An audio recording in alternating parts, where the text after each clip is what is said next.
बघा आमची टोमॅटोची बांधणी आता एकाच दिवसाची राहिलेली आहे. पुढं बांधणी करतोय तेच पाठीमागे बघा असे ताने आणि डाम उपसून पडलेले सरी सपाट झालेली आहे अर्ध्यापर्यंत. हा इथे डाम चिळलेले त्यामध्ये पाणी घुसल्यामुळं चारेला पाणी आले. पाणी घुसल्यामुळं ताने त्याने उपसून पडलेले पहा तुम्ही. तसं पाणी आलेलं आहे आमच्या इकडे. आता चाऱ्यांना पाणी सोडलेलं आहे, पाटाला पाणी आले त्यामुळे असं वावरांच्या कडेला चारे काढलेले आहे. पाणी असं चाललेलं आहे, वाहते बघा. मग आता आमच्या दोनच साऱ्या बांधायच्या राहिलेल्या आहे. इकडे दोन आहे, तिकडे अर्धी सरी आहे. पाहू शकता तुम्ही.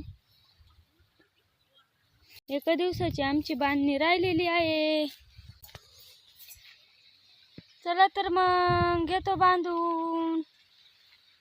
माझे व्हिडिओ तुम्हाला कसे वाटतात कमेंट करून नक्की सांगा. लाईक करा, सबस्क्राईब करा. Bye bye.